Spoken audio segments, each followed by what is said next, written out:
Boa tarde. O Trilhas da Democracia de hoje dialoga sobre a aprovação do projeto de decreto legislativo 3 de 2025, que susta a resolução 258 de 2024 do Conselho Nacional dos Direitos da Criança e do Adolescente, o qual dispõe, a resolução dispõe sobre o atendimento de crianças e adolescentes vítimas de violência sexual e a garantia de seus direitos pelo Sistema de Garantia de Direitos da Criança e do Adolescente. A nossa convidada é uma assistente social, doutora em Serviço Social pela Pontifícia Universidade Católica de São Paulo, Elizabeth Rosa, que é representante do Conselho Federal de Serviço Social no CONANDA nesse biênio 2025-2026. Elizabeth, seja muito bem-vinda ao Trilhas da Democracia, é um prazer recebê-la. Espero que você esclareça a nossa audiência sobre a importância da resolução e o enorme mal causado por esse PDL de iniciativa de uma deputada federal do Partido Liberal do Rio de Janeiro, uma advogada católica, Cris Tonieto. Seja muito bem-vinda, Elizabeth, é um prazer recebê-la. Muito obrigada, Marcos. É um prazer estar participando aqui com vocês. Eu que agradeço, em nome do CONANDA, ter colocado essa pauta aqui no programa de vocês. E sem dúvida, é muito importante que a gente esclareça, qual é a finalidade dessa resolução do CONANDA, por que estabelecemos essa resolução, na defesa da criança e do adolescente, que venha a sofrer algum tipo de violência. É importante a gente explicar que o CONANDA, ao definir uma resolução... Elizabeth, desculpa te interromper, deixa eu apresentar sempre, dar as boas-vindas ao Normando, companheiro... Oh, meu Deus, é verdade, esquecemos...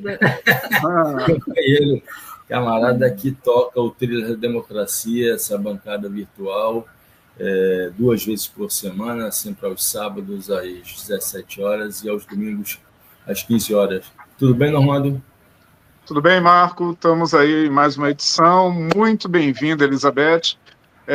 A interrupção foi acidental. É bom até para o nosso público que eles veem que a gente não ensaia nada, tudo espontâneo. Mas eu te devolvo rapidamente a palavra porque acho super importante ter o esclarecimento.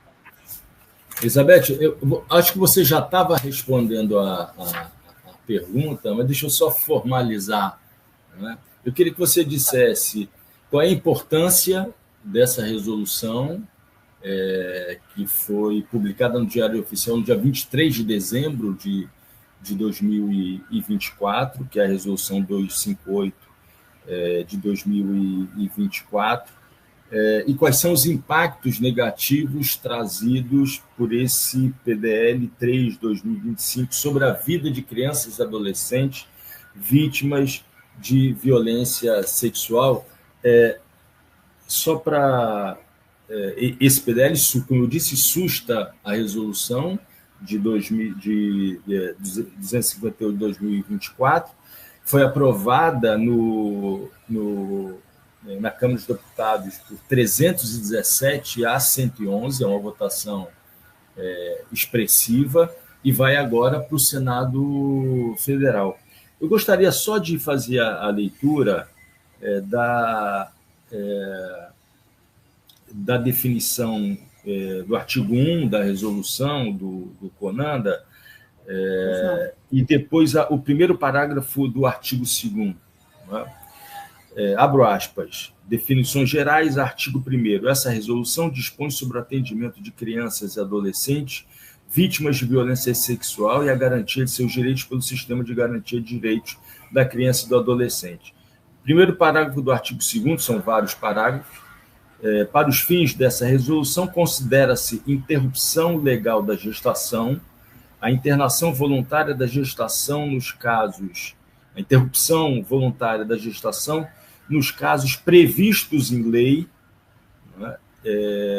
Gestação decorrente de violência sexual, risco de vida para a pessoa gestante e ou gestação de fetos anencéfalos e incompatíveis com a vida. Então, Elizabeth, qual a importância dessa resolução e os impactos negativos gerados por esse PDL proposto e aprovado na Câmara dos Deputados pela deputada do Partido Liberal do Rio de Janeiro, Cristo Nieto. Por favor, Elizabeth.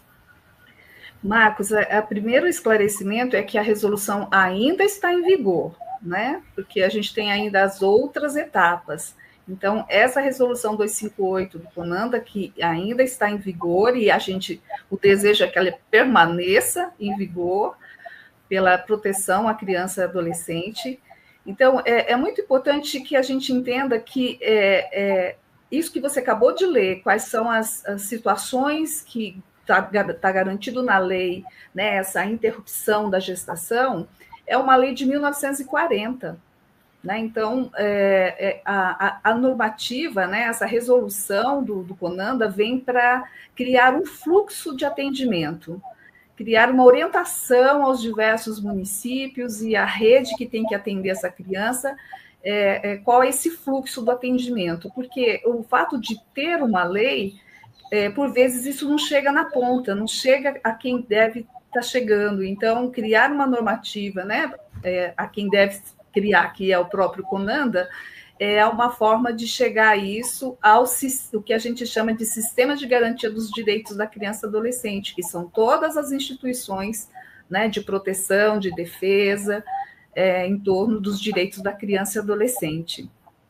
É importante esclarecer que, ao fazer uma resolução como essa, o CONANDA cria um grupo de trabalho, né, cria um GT que dura em torno de 6 meses, onde se estuda o assunto, onde é chamado especialistas das diversas áreas da medicina, da área jurídica, psicologia, serviço social, para que a gente possa aprofundar os motivos, entender a necessidade.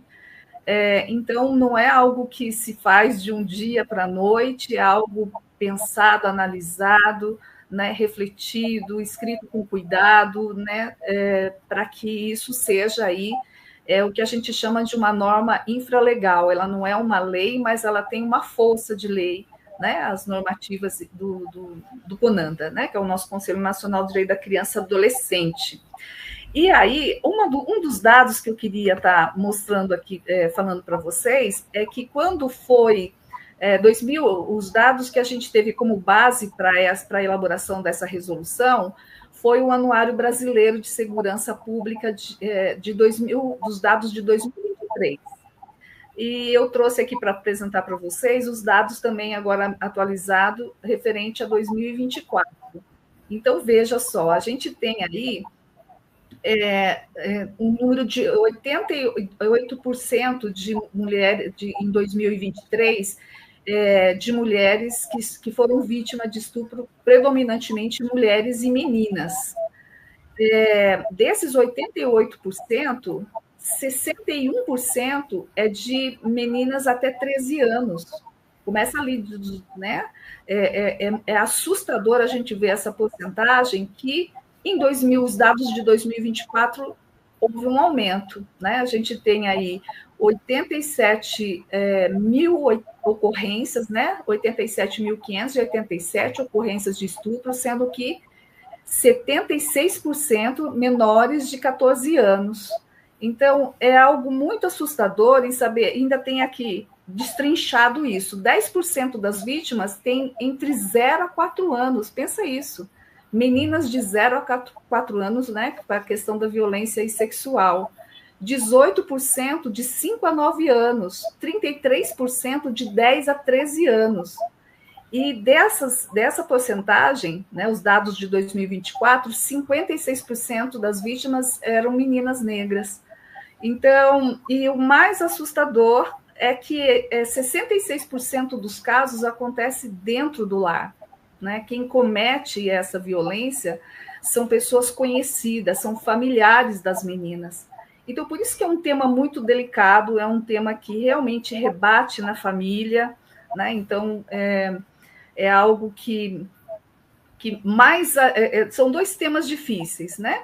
A questão de falar sobre essa interrupção da gestação e a gente trazer esses dados que essa violência sexual contra meninas é feito por alguém conhecido, alguém da família.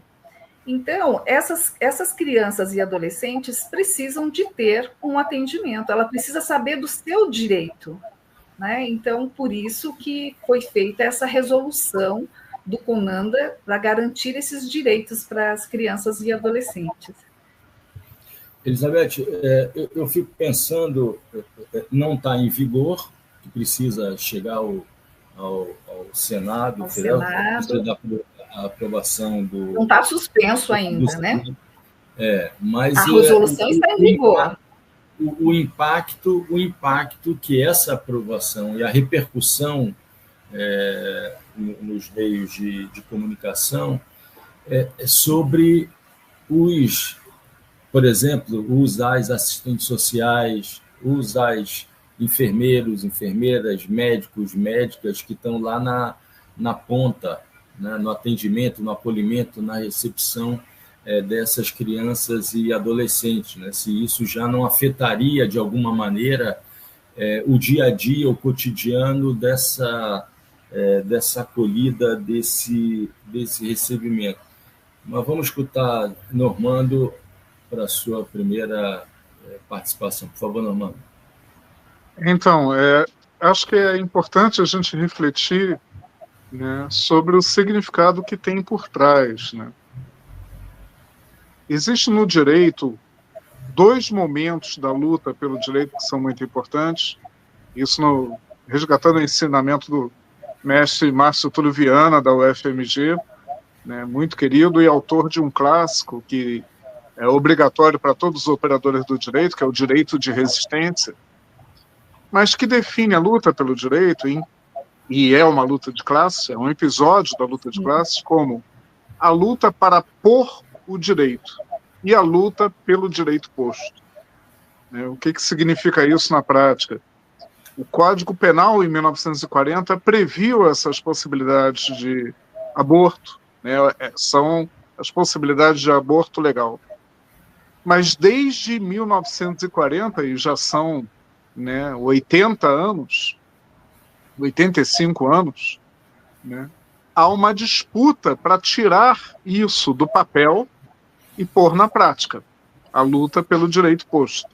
E essa é uma disputa ideológica, né, em que a sociedade, não mais conservadora, mas a reacionária, patriarcal, machista, e que tem uma visão hierárquica que se combina muito bem com o fascismo, tem o lugar da mulher, da criança, do adolescente e do negro e do trabalhador como objetos para uso e desfruto, né, do homem branco brasileiro, né, bem possuído de bens. Não são homens de bens, são homens com bens. E essa visão ela se encaixa maravilhosamente com 2 movimentos recentes da política brasileira que são muito ruins.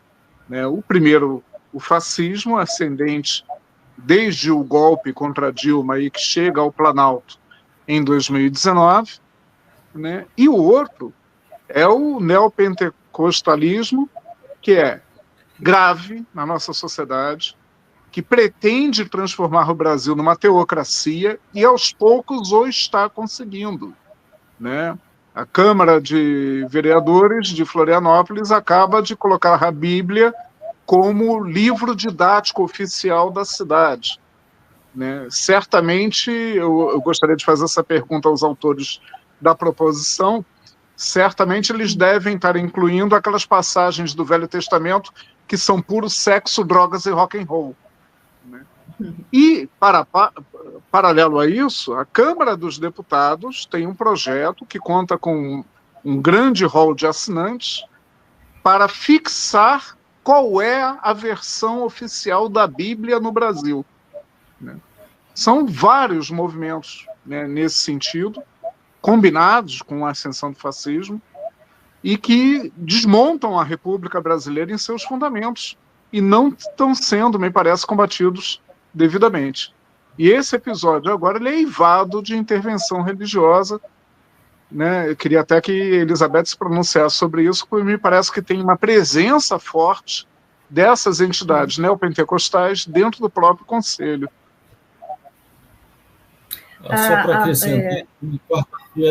Só para acrescentar, na quarta-feira, o prefeito de Salvador sancionou a lei que autoriza o uso da Bíblia como material paradidático em escolas. Então, na verdade, é um fenômeno,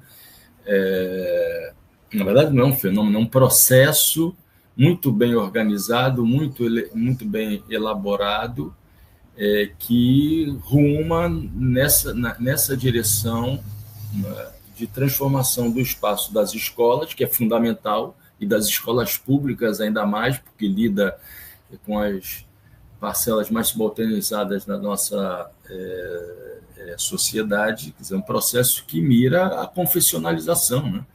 E isso acaba gerando esse é o ponto, a interdição de debates como esse, né? Que giram em torno da resolução do Conanda, e todos esses projetos têm por trás de si uma estrutura partidária que passa pelo Partido Liberal, pelo Progressistas e pelo União Brasil. Elizabeth, acho que o Normando já passou a bola para você. Qual é o papel da religião, e não apenas os neopentecostais, né, os chamados evangélicos, né, porque esse projeto mesmo, o PDL, é de autoria de uma católica. Né? Boa, Elizabeth. É a bancada cristã, né? Que eles estão ali unidos nessa bancada cristã, conservadora, né? E que sempre vai nessa defesa da família, né? É esse o discurso da defesa da família. Mas de que família nós estamos falando? Né? Que família é essa que esses conservadores estão defendendo tanto? Né? Que esses dados que eu acabei de dizer para vocês é uma violência que acontece ali na família. Né? O maior agressor sexual de crianças e adolescentes é o pai. O segundo vem ali o novo companheiro da mãe, né? O padrasto. Então, muitas vezes as mulheres, quando me separar, não vou trazer o homem para dentro de casa, e é um equívoco, porque ano a ano vai mostrando que o maior agressor de meninas é o pai e não o padrasto, ele está em segundo lugar. Né? Então, os dois estão ali para e passo, mas acontece dentro dessa sagrada família. Né? Então, é muito importante a gente entender que quando a gente conquistou, né, Normando, esse direito da criança e adolescente lá na Constituição de 88, no artigo 227, ele vai tirar essa questão que até então a criança era propriedade, né, do pai e da mãe daquela família, e o 227 vai dizer que é papel da família, da sociedade e do Estado. Né? Então, há uma corresponsabilidade. Então, foi se criando todas essas organizações que compõem sistemas de garantia de direito que pode se opor, inclusive, à família. Né? Então, uma das questões muito debatidas lá, que como assim é a criança e adolescente que vai decidir sobre o aborto? Né? Não é dessa forma. A normativa está lá explicando direitinho, né? A resolução está constando que a criança e adolescente vai ser ouvido, e não necessariamente vai ser ouvido junto com a família, porque se é uma violência que envolve a família, aquela criança e adolescente, ela tem que ter os outros dois pilares, que é a sociedade e o Estado, né? Essa sociedade composta das diversas organizações, de apoio a essa família, essa criança e adolescente. Ela tem que ter um espaço de escuta de profissionais preparados para aquela função. né? Então, é entender que essa sagrada família, aí, entre aspas, ela hoje já não tem todo o poder como tinha anteriormente sobre aquela criança adolescente que era visto como um objeto de ação dos adultos, né? Então, a gente tem um marco histórico, que é a Constituição de 88, e, em seguida, o Estatuto da Criança e Adolescente de 1990, né? Que referenda essa questão de que é papel da família, da sociedade e do Estado. E dentro dessa sociedade, então, foi constituído lá em 1990 os conselhos, né? Os conselhos em âmbito municipal, estadual e o nacional. Então, em âmbito municipal, a gente tem o Conselho Municipal de Direito da Criança e Adolescente, o estadual e o nacional. Esses conselhos são paritários, eles são formados entre os membros da sociedade civil e os membros que compõem o Estado, o governo, naquele momento, né? Então, Normando, em âmbito nacional, a gente não...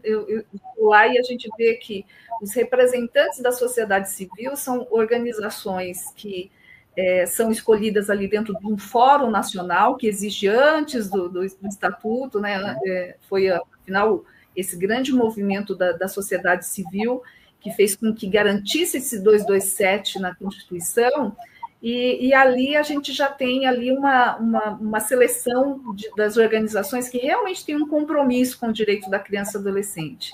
O que a gente tem, além desses conselhos de políticas públicas, que delibera sobre políticas públicas, a gente tem os conselhos tutelares. Esses são os órgãos públicos, que formados são eleitos, e eles têm essa função de ser o guardião dos direitos da criança e adolescente, e este, sim, infelizmente, a gente tem ele bastante permeado, né, pelas igrejas pentecostais. Então, esse é uma questão que sempre está em pauta. Ontem mesmo, nós tivemos a Assembleia do CONANDA, e uma das pautas foi sobre a questão da formação dos conselheiros tutelares, como a gente fazer os critérios para a seleção dos conselheiros tutelares para que a gente possa trazer pessoas mais comprometidas com os direitos da criança e adolescente. E aí, essa é um grande desafio aí para a nossa sociedade.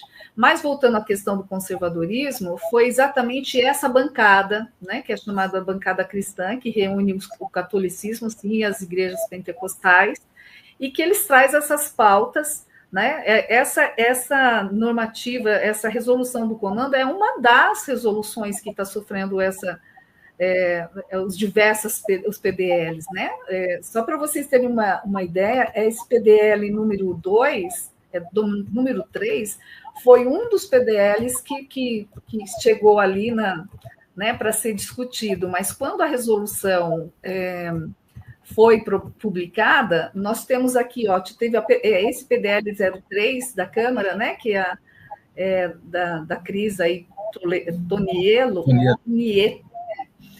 mas a gente teve outro PDL 48 com o mesmo objetivo do Eros, aí outro PDL 25, que é do Gustavo Guairier. Aí tem o outro do Messias Donato, o Ronaldo Nogueira, o Marcos Polon, o Eduardo Giron, do Novo, a Caroline de Tome, né? Enfim, a gente tem vários outros PDL com a mesma finalidade. O que é assustador é a gente ver aí, né, só nessa listinha que eu acabei de passar para vocês, 2 mulheres, né? Então, aí que a gente verifica o quanto esse conservadorismo, como pode alguém querer definir sobre o corpo da mulher, né? A não ser essa própria mulher ou os profissionais que vão ouvir conforme o desenvolvimento, conforme o atendimento daquela criança adolescente, né, com profissionais especializados ali nessa área. Eu queria só chamar a atenção para depois passar aí para vocês que dentro dos critérios, né, que é permitido essa interrupção da gestação, então, nesse caso, são 2 questões, porque, assim, é uma gravidez resultante de estupro, e o outro critério é a gestação com risco de vida da mulher, no caso aí a menina, criança e adolescente. Então, reúne essas duas, porque o corpo daquela criança, aquela adolescente, por vezes ela não está toda formada, todo preparado para aquela gestação. Imagina uma gestação de uma criança aí de 9, 10 anos. Né? Então, a gente já tem casos no Brasil da criança ter morrido devido a né, ter mantido a gestação e o corpo não suportar. Então, são dois pontos dessa lei de 1940 que está posto aí, que a gente precisa proteger essa menina, essa adolescente, que ela não engravidou porque quis, ela foi vítima de uma violência. Né? Isso também que é importante esclarecer. Agora, o que chama a atenção, entre outras coisas, é que esse movimento de avanço sobre direitos que estão no campo sexual, reprodutivo, de defesa das crianças e adolescentes que sofrem algum tipo de violência física, esse movimento vem de baixo para cima, me faço entender, né? Essa estrutura que está assentada nos conselhos tutelares, nos conselhos, né, vem sofrendo uma participação cada vez maior de vereadores, conselheiros tutelares oriundos desses setores religiosos confessionais. Né? E aquilo que você disse, Elizabeth, que são vários PDL que são apresentados, a mesma coisa aconteceu, eu acabei de escrever um texto sobre os intervalos bíblicos, né, que vêm sendo aprovados em várias casas legislativas, também são apresentados vários projetos na mesma direção. Não é?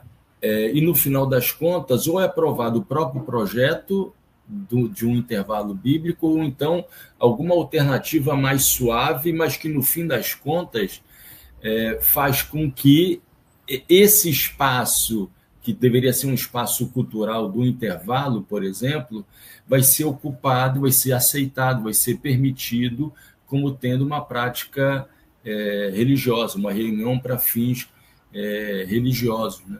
Então, dizendo de uma outra maneira, né, esses setores confessionais da sociedade brasileira, que são conservadores, que estão vinculados à extrema-direita fascista brasileira, já haviam percebido tempos atrás a necessidade dessa pressão e dessa ocupação de espaços a partir dos espaços mais microscópicos da sociedade.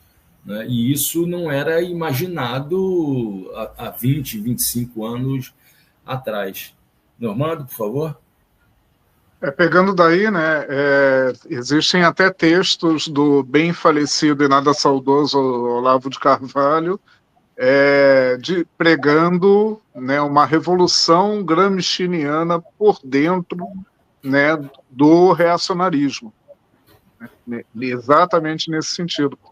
Mas uma coisa que eu queria refletir e pedir a opinião da Elizabeth é que me parece também que esses fluxos eles estão diretamente ligados às ondas do reacionarismo, né, na questão do aborto, sobretudo, estão diretamente ligados à correlação de forças. Né? Eu me lembro que quando a popularidade de Dilma começa a ser decadente, tem um movimento muito forte, né, dentro da Câmara contra o aborto, e tem um julgamento no Supremo, né, que chega a reafirmar, aliás, um voto importante do ministro Aires Brito, né, sobre a legalidade do aborto do feto anencéfalo e relacionando isso com a eutanásia, que já era admitida pela jurisprudência do Supremo no caso de morte cerebral. Né, que aquele voto foi uma construção bem interessante e possibilitou várias, não avanços, mas movimentos de resistência a esses fluxos reacionários. Mais adiante, né, já nesse governo Lula III, quando a popularidade do Lula despenca, que tem aquele primeiro movimento, e aí coincide com a resolução sendo votada, com Conanda, e tem a série de proposições de DLs que vêm, né, na sequência. Mais adiante, há uma recuperação da popularidade, né, e me parece que há um freio nisso. E aí, nesse movimento específico desse PDL agora, né, ele vem na sequência da matança, né, no complexo do Alemão e complexo da Penha, que fez a direita parlamentar se sentir poderosa novamente. E aí partiu para cima em várias questões, né, no orçamento, contra o projeto antifacção do governo. Então, para mim está muito evidente que existe uma sintonia muito clara entre esses movimentos e o vai e vem da correlação de forças institucional e das ruas, né? Sim, e o que é interessante também... O que incide imediatamente nas pesquisas de aprovação do presidente Lula, né? Então, a capacidade imediata, né, desses movimentos, que são movimentos reativos da direita em relação àquilo que aconteceu depois da carta do Trump, né? Essa reação é imediata, né, e atinge a popularidade e a aprovação do presidente Lula. Por favor, Elizabeth.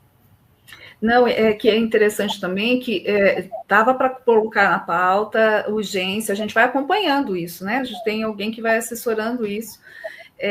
E aí, como surgiu aquele vídeo do influenciador lá, o Felca, que deu toda aquela comoção em termos dessa temática, aí se aproveitou e trouxe essa pauta mais forte, algo que a gente já vinha discutindo já há alguns anos, né? Que já tinha ali uma proposta há mais tempo, e que ótimo, né? Eu acho que aproveitou e tal, mas saiu de pauta por causa disso. Então, é tão contraditório porque a gente acabou de aprovar que o Estatuto da Criança e Adolescente vai valer agora nesse ambiente digital, e passado essa onda, aí retoma de novo, né? Então, o quanto que o Congresso ele vai se movimentando de acordo com esse movimento da sociedade, essa análise que vocês estão fazendo bem, bem importante, sim, né? Então, e que rebate. E certamente outras ofensivas ao que o Conanda tem trazido, certamente talvez tenha algum crescimento a partir do que a gente vai fazer daqui para frente também, né? Porque a gente viu que está tendo uma movimentação bastante importante, né? Trouxe essa pauta, a sociedade está se mobilizando, a gente tem visto aí, sobretudo neste meio aí digital, um movimento bastante forte, contundente a essa proposta de suspensão dessa resolução do Conanda, né? Vamos ver se a gente consegue reverter isso. E pensando de maneira mais geral, né, se a gente levar em conta o resultado dessa votação, né, que foi 317 a 111, então a gente, na verdade, só pode contar com entre 1/4 e 1/3 dos deputados federais, né? Isso por um lado. E, por outro lado, alguma coisa que vem quase se tornando uma lógica de funcionamento, né? É que, como você acabou de dizer, Elizabeth, existe toda uma repercussão ligada a algum acontecimento, como, por exemplo, o vídeo do Felca, tem-se um clamor da opinião pública, um clamor popular, midiático, para que isso seja debatido, discutido, transformado numa legislação, e esses setores confessionais de extrema-direita fascista no Brasil sempre procuram incluir nesse projeto, num projeto que elabora algum tipo de jabuti, né? É isso que vem acontecendo, o exemplo do Derrite no projeto de lei antifacção, da própria discussão de um projeto de lei de combate à pedofilia, né? E se não houver um movimento contrário, reativo à reação da extrema-direita por parte da opinião pública, a Câmara dos Deputados não tem a capacidade, quer dizer, não tem voto, o nosso campo não tem voto suficiente para derrubar. Concorda com isso, Normando?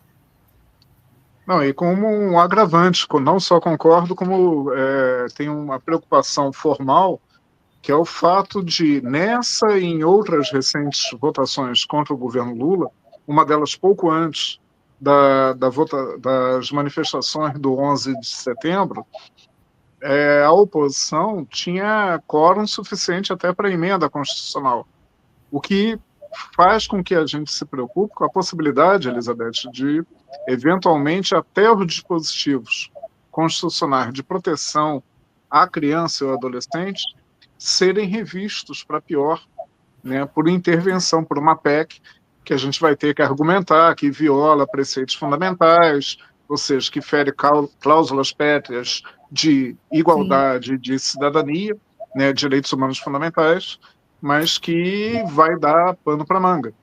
E que vai cair de novo, infelizmente, no STF, né? Infelizmente, é onde já temos mais de um terrivelmente evangélico, né? E talvez 3 agora. Mas tem um antídoto, né? O antídoto, assim como as manifestações de 11 de setembro demonstraram, me parece que sejam as ruas, mas não só com a participação que a gente tem alcançado. Me parece que é de fundamental importância da voz à periferia nessa discussão, e a periferia que é mais atacada, que é mais violentada, literalmente e figurativamente, pela questão do aborto e do patriarcado. Né? Só para te provocar, Elizabeth, né? Queria muito que você me dissesse que eu estou redondamente errado e que a gente vai evitar tudo isso. Normando, você está redondamente enganado. Gostaria muito de falar isso. Tem essa resistência. A gente sempre tem que pensar que dentro desse conservadorismo existem as resistências. E eu tenho que evidenciar aqui a resistência que as mulheres, né, fizeram ali na Câmara, as nossas deputadas fizeram. Né? Então, elas defenderam bravamente, foram ofendidas, mas estavam ali nessa defesa. Né? Então, essa resistência a gente tem que sempre evidenciar. E a partir dali, elas também já se mobilizaram, né? Criaram outro PDL na perspectiva de derrubar isso, e essa mobilização, né, mais nacional, sobretudo nessa perspectiva aqui desse meio que nós estamos aqui, né? Então a gente vai mexendo no nosso celular, a gente vai vendo diversas pessoas, as figuras aí conhecidas da mídia, né? Então se manifestando contra. Então assim, este movimento é muito forte mesmo, Normando, né? Em Marcos, a gente tem aí um conservadorismo avassalador, tá aí, né? Esse fascismo. Mas nós que estamos aí na militância, a gente não pode deixar morrer de jeito nenhum a nossa esperança. Né? Eu queria até ressaltar aqui que no CONANDA a gente já tem alguns anos, que é o CPA, que é a Comissão de Participação do Adolescente. E, para mim, eu tive uma surpresa assim, muito linda, né, ao ver que cada assembleia, a gente tem 5 adolescentes participando, a gente tem representantes de todos os estados, tá? Eles estão aí, eles têm encontro, eles estudam o Estatuto da Criança e Adolescente, eles estudam várias temáticas, eles estão na COP, né, que eu estou indo lá e a gente vai fazer uma discussão do que essa questão, né, ambiental impacta na vida da criança e do adolescente. Então, nós temos adolescentes discutindo, sabe? Meninos de 15, 16, 17 anos, conhecendo essa temática, estudando sobre os direitos, né? Batalhando por essa consolidação dos direitos, que com certeza eles não vão ver, né? Porque quando isso estiver consolidado, já serão adultos. Mas, então, é nesse sentido, Normando e Marcos, que eu vejo assim, que é essa resistência. Então, uma das questões que o CONANDA estabeleceu, e recente saiu uma nova resolução para que a gente tenha esses CPAs em âmbito estadual e municipal. Alguns estados já têm, alguns municípios estão buscando essa participação do adolescente junto aos conselhos de direito. Então, é essa esperança que a gente vai também formando. Eles estão ali, ainda eles não têm direito a voto, mas eles têm direito à fala, à manifestação, a opiniões, enfim, mas ainda não tem esse direito a voto, e com isso eles estão acompanhando. A gente já tem uma geração de membros do CPA que hoje já estão nos conselhos, né? Então, a gente vê aqueles meninos ali da Paraíba, da Bahia, do Ceará do Sul, sabe, ali se manifestando, é algo que nos dá muita esperança dessa luta continuar, né? E a gente tem a clareza do seguinte, ainda dentro dessa temática da resistência, tem um amigo muito querido, o antropólogo Sebastião Rocha, né, o Tião Rocha, que é lá de Curvelo, Minas Gerais, que ele sempre tinha o hábito de dizer assim, e aí, Elizabeth, vamos fazer o nosso projetinho de curto prazo de 50 anos, né? Então, bem nessa perspectiva dos antropólogos, que a gente precisa de 2, 3 gerações para a gente, né, mudar aí essa cultura, e é isso. Às vezes a gente tem a impressão que a gente dá 2 passos para frente e 3 para trás, mas a gente vai resistindo, e acho que é essa a importância de a gente não sucumbir diante desse conservadorismo que está aí, né? Está escancarado aí. Então, é isso, viu? Você está enganado, meu irmão. Ótimo. Elizabeth, eu quero acreditar nisso, para poder seguir na luta. E eu também. Isso mesmo. Concretamente, quais são os caminhos traçados pelo Conanda para tentar derrubar o PDL 3? Você fez referência aí à elaboração de um outro PDL que sirva como que procure derrubar esse anterior. Existe isso, também esse já é um movimento aí, né, das deputadas que se organizaram, já tem 60 delas organizadas nessa perspectiva. E aí a gente também está fazendo aí uma força-tarefa junto aos senadores, para que isso não passe para lá. É um pouco este caminho, né? E a gente está falando dessa resolução, tem outras tantas, mas, enfim, é este caminho que a gente tem que fazer, tem que estar aí, está resistindo, né?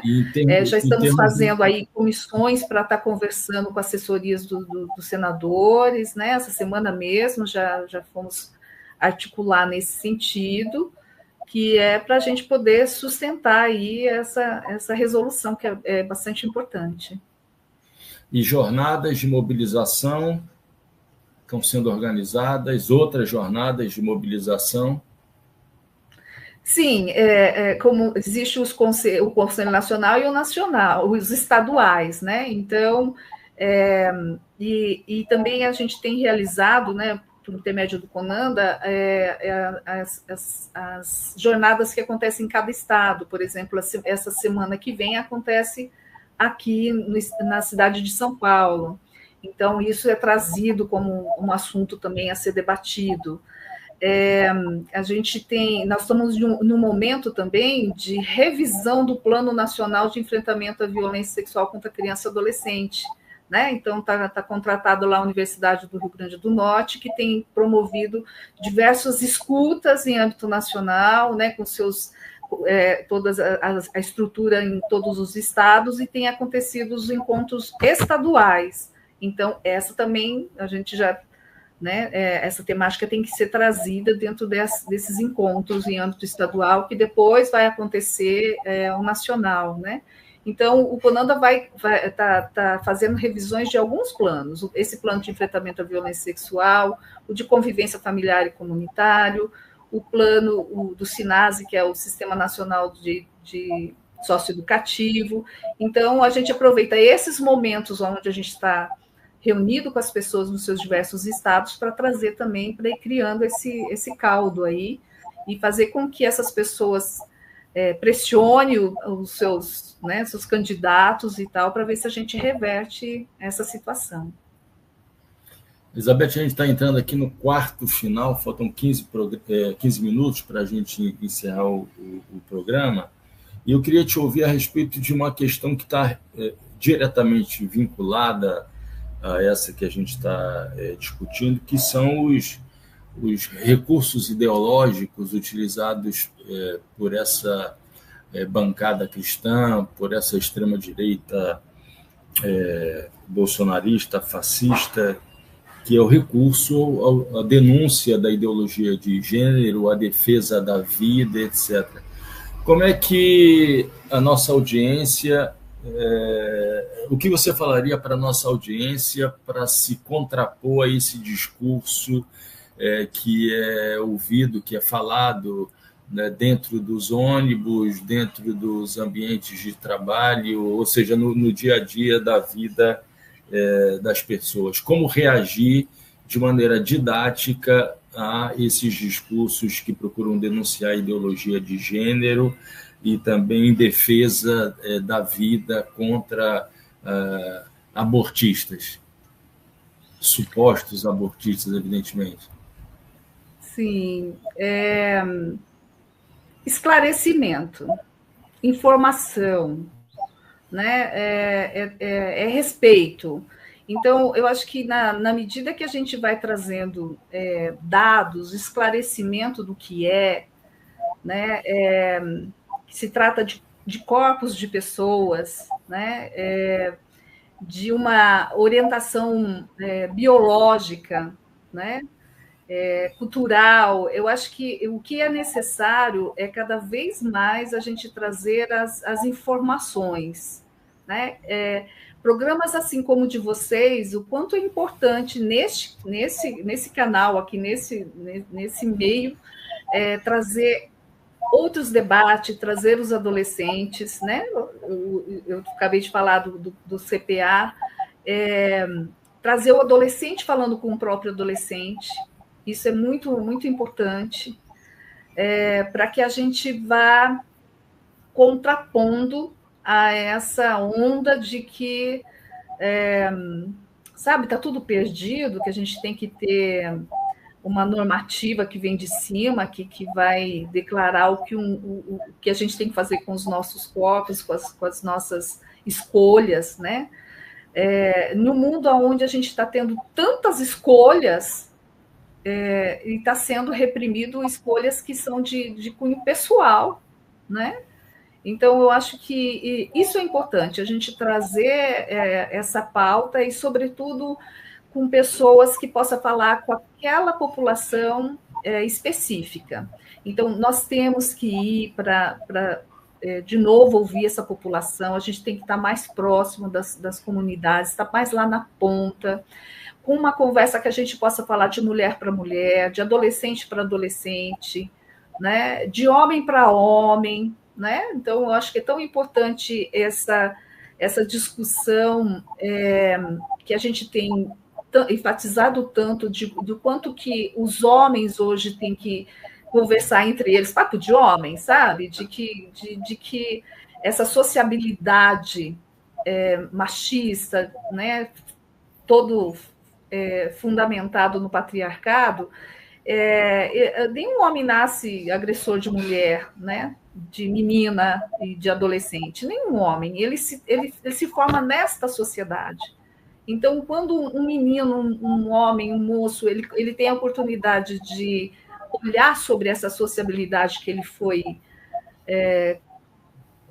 gestado, ele foi ali crescendo, ele consegue ressignificar isso, né? Quando ele começa a olhar que ele foi tem uma cultura para trazer a mulher como coisa, né, de sua satisfação, ele consegue olhar aquela mulher, aquela menina de forma diferente. Eu acredito muito nisso. Então, tem diversos grupos, né, de homens, né, papos de homem, que têm tratado sobre isso, né, essa masculinidade que precisa ser olhada, porque ele nasceu nessa sociedade que é machista, ele nasceu nessa sociedade que tá, mas ele não precisa ser isso, né? Ele pode, inclusive, fazer o contraponto a isso. Né? A gente fala tanto de uma educação antirracista, a gente também tem que fazer de uma educação antimachista, né? Eu acho que é por aí. Não sei se respondi, Marcos, mas eu vejo muito por esse caminho. né, bem Paulo Freireano mesmo, que a gente tem que ir às bases, a gente tem que fazer um diálogo, é dialógico isso, né? Sim. É dialógico e um processo de conscientização que tem que fazer em conjunto aí com as pessoas que estão envolvidas nelas, né? Eu também tenho uma trajetória aí na questão do enfrentamento à violência contra a mulher, e na Lei Maria da Penha fala muito desse trabalho com a mulher, e é fundamental que a gente faça o trabalho com os homens, né? Porque não adianta só puni-lo, ele tem que revisitar a forma como ele vê essa mulher, como ele foi cunhado para pensar e ver essa mulher, né? Então a gente tem que falar, tem que fazer esse processo também com os homens, né? Acho que é isso. Elizabeth, nessa linha, os governos do PT, Lula 1 e 2 e o governo Dilma, né, tiveram campanhas massivas, né, de combate à exploração sexual de crianças e adolescentes, né? Não é muito puxar pela memória, tinha campanha no cinema, na TV, né, no streaming, tinha cartazes em aeroportos bastante e rodoviárias. E nós tivemos o retrocesso geral da nossa sociedade depois do golpe de 2016. E aí o que eu coloco é o seguinte: dá para estabelecer uma relação entre os números denunciados, que a gente sabe que existe subnotificação, evidentemente, entre os números denunciados e o refluxo significado pelo governo do usurpador Temer e depois pelo quadriênio fascista, né, os números de violência sexual contra crianças e adolescentes indicam o reflexo desse reacionarismo surgente no período pós-2016? Normando, essa é a questão bem interessante, né? Os dados que eu apresentei logo no comecinho do programa vai mostrando que houve um aumento de violência, né, sexual contra criança e adolescente. Houve um aumento ou houve maior denúncia, né? Então, quando a gente fala em violência contra a mulher, contra a criança e adolescente, seja qualquer tipo, né, dos tipos de violência, a gente vai encontrar o seguinte: quanto mais a gente divulga, né, é bem interessante, porque sai a normativa, sai a resolução do CONANDA e o índice de violência contra meninas aumenta. Como é isso? Não era para ser o contrário? Né? Mas não, é porque a gente traz o tema, a gente destampa, tira a rolha daquilo que é na sagrada família escondida. Então, quando a gente põe essa temática, então as pessoas, puxa, olha isso, né? Então há uma notificação maior, né? Então é um combate a essa subnotificação. Então, acho que é nessa perspectiva. Quanto mais a gente trazer essa temática, por exemplo, eles não têm noção do que eles fizeram, tem também esse ponto importante, né? Eles trouxeram o assunto. É verdade. Eles trouxeram em pauta. Está em pauta porque eles fizeram isso, né? Então, tudo tem um contraditório aí, né? Dialética. Então, eles trouxeram o assunto, e com isso a gente está aqui conversando sobre isso, outros programas estão conversando sobre isso, e traz essa temática, e trazendo a temática, as informações, aí existe uma denúncia maior, né? Então, acho que é isso, não sei se te respondi, Nana. Acaba sendo didático, né, para o grosso da sociedade. É isso mesmo, é o que a gente faz com o que acontece, sabe? Como é a nossa postura diante do que acontece, né? Então, acho que é bem isso. Elizabeth, uma ultimíssima pergunta, aproveitando a tua participação desde 2008, né, na Comissão Permanente de Ética do CRES de São Paulo, Conselho Regional de Serviço Social de São Paulo, a tua participação no CONANDA, o que vem sendo feito na direção de adolescentes que descobrem a sua sexualidade não heterocisnormativa e que vem sofrendo violências simbólicas, violências físicas por conta da assunção dessa dessa sexualidade não normativa? Existe algum Sim, tipo olha, de... esse, inclusive, Marcos, ontem é uma pauta nossa, a gente já tem um grupo já há 1 ano e pouquinho, um grupo de trabalho, um GT, que vem discutindo com especialistas, né? O mês passado mesmo a gente teve a presença de uma psicóloga, de um juiz, de uma pessoa que estuda, né? Os estudiosos sobre o assunto. Então, essa questão dos gêneros diversos está sendo pauta, né, do CONANDA agora, vai exigir ainda mais estudos, mais, né, cuidado ao elaborar essa resolução, mas é algo que também nos preocupa, porque elas estão aí, né? Então, existe uma previsão de uma resolução, é isso? Existe uma previsão de uma resolução, está sendo aí elaborado. Nós estamos nessa fase preliminar do grupo de estudos, chamando os especialistas, fazendo já os primeiros rascunhos, né?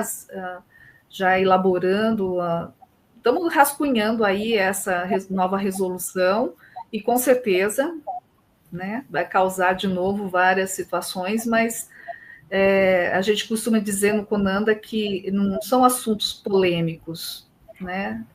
Não tem assuntos polêmicos ali, existem assuntos da realidade que a gente precisa olhar, né? Quem faz eles polêmicos são os conservadores, né? Mas crianças e adolescentes, gêneros diversos, elas existem, né? A gente não pode fechar os olhos para isso, né? E aí isso chega até o CONANDA. Então nós somos aí, está no forninho, né? Imagine o que vai causar, mas a gente tem que enfrentar. É interessante que rigorosamente todas as intervenções dos parlamentares reacionários sobre a questão de tratamentos hormonais e de apoio no SUS à transição de gênero na juventude são rigorosamente baseadas em mentiras, né? Todas, sem fundamentação científica, nada. Não tem nenhuma fundamentação. Então, por isso que aí cada vez mais a gente tem que se fundamentar, né? Ter toda essa fundamentação para que quando sair a resolução, ela sair com os vários aspectos aí abordados, né? Então, isso é importante. Muito bem. Muito obrigado, Elizabeth Rosa, assistente social, doutora em serviço social pela Pontifícia Universidade Católica de São Paulo, representante do Cefes no CONANDA. Muito obrigado, Elizabeth. Estamos juntos nessa... Eu que agradeço, viu, Marcos? Sempre, Marcos você falava do papo de macho, né? Esses dois machos aqui sempre encampam essas lutas, essas boas lutas de se... Que bom, tá vendo? Sim, a gente conhece muito, eu conheço muitos machos aí que tem uma discussão muito legal, que já consegue já fizeram um processo de uma socialização, né, questionando essa cultura aí vigente. Foi um prazer conversar com vocês. Obrigado, de novo, Elizabeth. Obrigada por ter abordado o tema, né? É fundamental que a gente possa dialogar assim, sobre estes assuntos, viu? Muito obrigada. Acho que agradecemos, Elizabeth, foi muito bom a sua presença e enalteceu o programa, com certeza.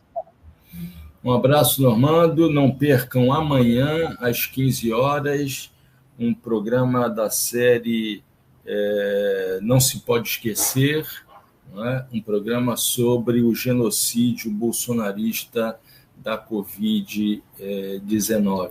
Amanhã, às 15 horas, com um pesquisador titular da Fundação Oswaldo Cruz e uma advogada da Associação Brasileira de Juristas pela Democracia. Não percam e boa noite de sábado.